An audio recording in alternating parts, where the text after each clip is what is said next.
Welcome back, everybody, here to East Texas Now. We're going to go ahead and introduce one of our guests that we have here for our show. Ramblin Rita, it's coming to the Henderson County Memorial Library this month, and it's going to take your children on a journey through early East Texas history, believe it or not. This is from the legends told by natives to the animals that called Texas home long before the cowboys. Let's bring her in and talk to her a little bit more to get the latest from Kayla Wardell. Welcome in. Howdy, thanks for having me. Howdy is so cute. I love it. But I wanted to kind of ask you a little bit more about this event. You've shown up in costume, so let's start with that. Sure. You want to tell everybody why you're wearing costume today? Yeah, absolutely. So for my storytelling shows, I play a character named Ramblin Rita. Folks call me Ramblin because not only do I travel all over the state of Texas and beyond, helping kids bring stories to life through interactive storytelling, but I also have been told I can be a little long-winded when it comes to spinning a yarn. I love it. Well, what inspired you to start telling stories like this? I really got inspired to start doing storytelling as a career when I was working in a library. So I was working as a youth library assistant in the Frisco Public Library in Frisco, Texas, and I was seeing all the programming that was coming through and all of the different ways that kids were interacting with books and stories and performers. And I have a background in musical theater as well as some experience with Old West entertainment. And I thought, wouldn't it be fun to put all of those things together and put together a show that not only will I be telling stories with a Texas twist, but I also get to have kids come up and be part of the story themselves. How fun, and making a lasting impression and a memory as well for these children. Absolutely. So cool. How did you come up with your character? I have to know.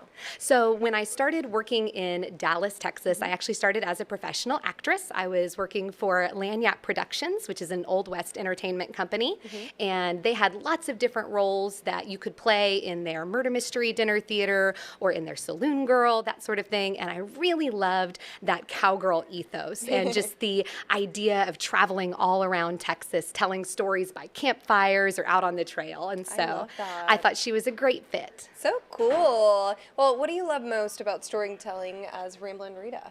I love getting to work with the kids. It is so amazing to see kiddos from the audience who were not expecting to be a part of the story when they walked in the door, come up with me, put on a costume piece, whether it's little bear ears or the wings of a bird, and then they just open up and shine as storytellers in our show. And it's just so fun to get to see them not only tell stories to adults and their peers, but to experience the story in a different way. Now, I want to know about the preview. I'm sure everybody else does too, about the stories that you'll be sharing at the Henderson County Library later this month. You'll be talking about the Indigenous legends that explain the beginnings of day, night, and the four seasons.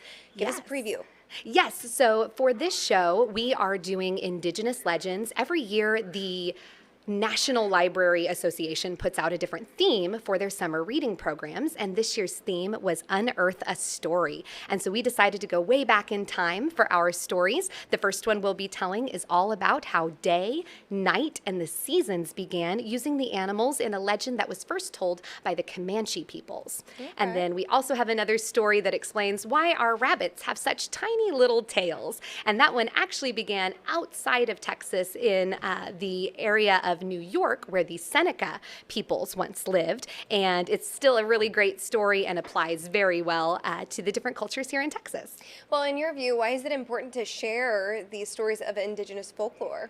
I think it's really important to share these stories because a lot of these stories are only shared through oral storytelling. Many of these stories are not written down in places where kids can find them or may not be exposed to them as easily. And getting to tell these kinds of stories, which have been spread for thousands of years by oral storytelling in that same format, is just really special.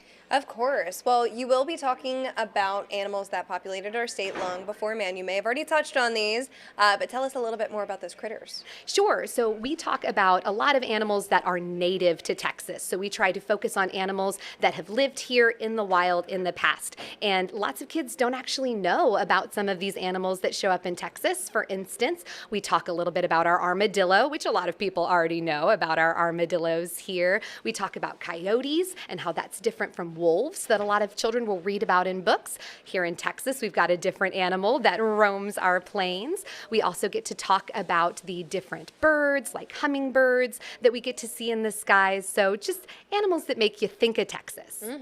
Well, before we go, we need to get those need-to-know details: date, time, location, registration. What do we need to know to get those kiddos there? So all you've got to do is bring those kiddos to the Performing Arts Center, and they can walk right in. I believe they do sign up for tickets like at the door just so they can count people, but you don't need to do anything special beforehand. Just come check out the show. Awesome. Well, is there anything else that we need to know before we go?